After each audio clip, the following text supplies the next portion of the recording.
Hello विद्यार्थियों। इससे पहले हमने अच संधि प्रकरण के बारे में अध्ययन किया। अच संधि के भेदों, उसके सूत्रों और उन सूत्रों से बनने वाले रूपों की रूप सिद्धि हमने सूत्र उदाहरण पूर्वक सीखी। अब हम इसी क्रम में हल संधि प्रकरण से संबंधित सूत्रों का अध्ययन करेंगे और उनके बारे में, उनके अर्थों को, उनसे बनने वाले रूपों को ठीक प्रकार से समझेंगे। तो हल संधि का जो प्रथम भेद है वह है श्चुत्व संधि। श्चुत्व संधि श्चुत्व संधि से संबंधित जो प्रमुख सूत्र है वह है स्तोश्चुनाश्चुः। स्तोश्चुनाश्चुः जिसकी वृत्ति है कि सकार त वर्गयोः शकार च वर्गाभ्याम योगे शकार च वर्गौ स्तः। पहले सूत्र का शब्दार्थ हम देखें तो चुना, यहाँ पर सह साइलेंट है, सहयोगी तृतीय विभक्ति का प्रयोग हुआ है। तो इस चुना का मतलब है शकार और च वर्ग के साथ,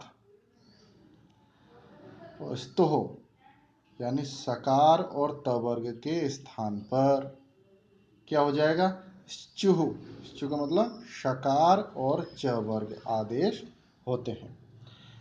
सूत्र को ठीक प्रकार से हम भावार्थ के द्वारा समझें तो लिखा है कि यदि शकार और च वर्ग में कौन कौन से वर्ण आते हैं, च, छ, ज, झ, य के साथ सकार और त वर्ग के अंतर्गत त, थ, द, ध, न का योग हो, अर्थात शकार आदि यानी शकार और च वर्ग के जो अंतर्गत वर्ण हैं वो सकार और त वर्ग के वर्णों के आगे अथवा पीछे कहीं भी आए तो सकार और त वर्ग के स्थान पर शकार और च वर्ग आदेश होते हैं।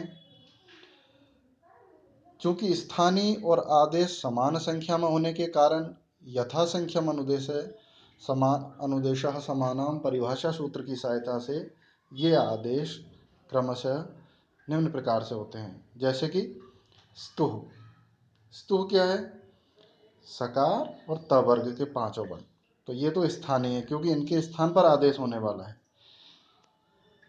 और श्चु में श और च, छ, ज, झ, य चकार के च वर्ग के पांच वर्ण और श, इनके स्थान पर सकार त वर्ग के स्थान पर ये शकार च वर्ग होता है, इसलिए सकार त वर्ग तो हुआ स्थानीय और शकार च वर्ग हुआ आदेश।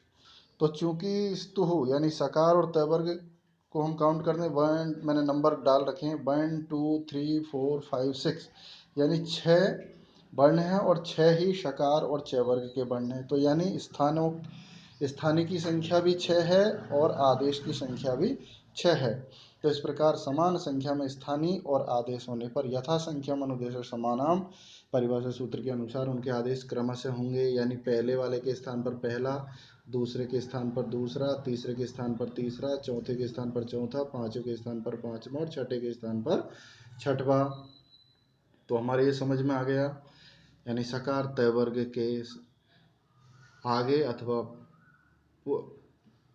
परे यानी बाद में शकार च वर्ग का कोई वर्ण हो तो उन स के स्थान पर श, त के स्थान पर च, थ के स्थान पर छ, द के स्थान पर ज, ध के स्थान पर झ और न के स्थान पर यहाँ आदेश होते हैं।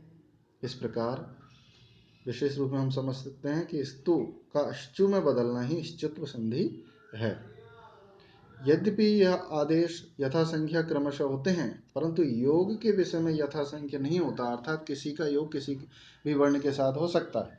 अर्थात शकार या च वर्गस्थ किसी भी वर्ण के साथ सकार और त वर्ग के किसी भी वर्ण का योग हो सकता है, जैसे याच प्लस नाह। तो यहाँ पर च कार का योग नकार के साथ है तो यह क्रम नहीं है, तो इस फिर भी नकार को यहाँ पर यकार आदेश होने कर याच या ऐसा रूप हमारा बनता है। तो इसको हम उदाहरणों के द्वारा समझें, जैसे रामस प्लस शेते। इस स्थिति में सकार का योग शकार से हुआ है, अर्थात सकार के परे शकार आया है।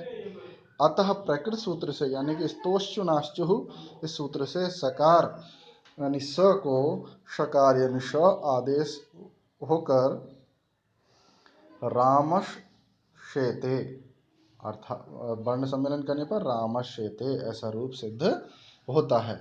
इसी प्रकार हमने रामश्येते, रामश्चिनोति, सच्चित, शारिंजय और याच्यां ये सभी रूप हमने सिद्ध किए हैं। तो रूप तो आप इसी प्रकार एक रूप में सिद्ध करके मैं समझा देता हूँ, बाकी रूप आप लोग स्वयं देखें। जिस प्रकार रामश्येते ये हमने उदाहरण में देख लिया। चलो अगला देखते हैं, रामश्चिनोति। तो रामस प्लस चिनोति, यहाँ पर सकार के परे क्या आया है? चकार आया है, यानी सकार का योग स का योग च के साथ है। अतः इस स को क्या हो जाएगा? यथा संख्या मनुदेश समान नाम की सहायता से स को श आदेश होता है। इस प्रकार स्तोश्चु नाश्चु सूत्र सकार को शकार आदेश होकर रामश चिनोति, यहाँ पर श थोड़ा गलत हो गया, इसको श आएगा तालब, तो रामश चिनोति यह स्थिति बनती है। और फिर वर्ण सम्मेलन करने पर रामश चिनोति यह रूप सिद्ध हो जाता है। इसी प्रकार हम एक शारिंग जय रूप देख लें। शारिंगन प्लस जय, यहाँ पर जकार के साथ नकार का योग होने पर स्तोश्चु नास्तु सूत्र से नकार के स्थानीय जो वर्ण है अर्थात छठवां जो वर्ण है वो यकार होता है च वर्ग का। इस प्रकार यकार होकर शारिंय जय यह स्थिति बनती है। तो वर्ण सम्मेलन करने पर शारिंग जय यह रूप सिद्ध हो जाता है। अब स्तुत्व संधि का अगला सूत्र है शात।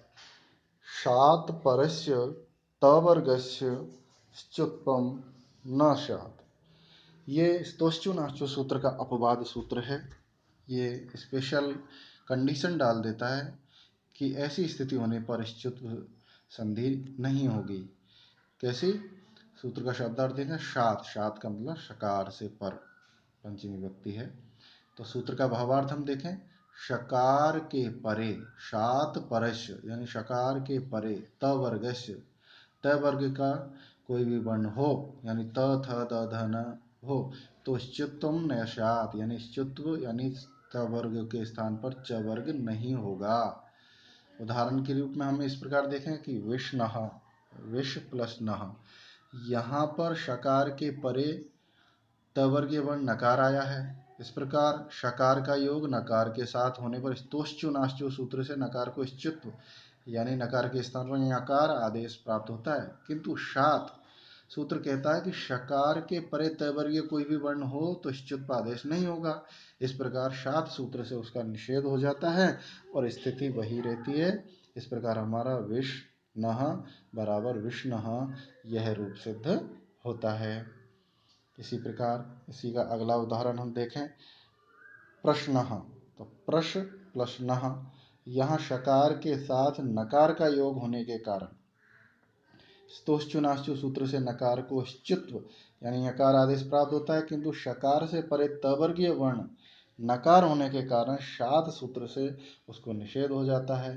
तब प्रश प्लस नः प्रश्नः यही रूप सिद्ध होता है। अब इस संधि से संबंधित जो दो विशेष स्थिति हैं वे ये हैं कि इस सूत्र से विहित जो निषेध है अर्थात जो स्तुत्व का निषेध है वह अधिकांशतः नकार के विषय में ही प्रवृत्त होता है। क्योंकि त थ द और ध परे होने पर बहुधा ब्रश्च भृज सृज मृज यज राज भ्राज छशाम शह सूत्र से शकार को शकार हो जाता है। इसी प्रकार पूर्वात्रा सिद्धम परिभाषा सूत्र के अनुसार स्तोश्चु नाश्चु सूत्र की दृष्टि में तो शात सूत्र सिद्ध है, किंतु यहाँ वचन सामर्थ्य से यह सिद्ध न होने के कारण अपवाद स्वरूप कार्य करता है। जैसा कि कहा गया है कि अपवादो वचन प्रामाण्यात इति भाष्यम। तो इस प्रकार आज हमने स्तुत्व संधि पढ़ी। आप स्वयं स्वाध्याय करें और समझें। फिर भी कोई चीज़ समझ में नहीं आए तो आप कमेंट्स बॉक्स में अवश्य अपना प्रश्न रखें और चैनल को अवश्य सब्सक्राइब करें, लाइक करें। धन्यवाद।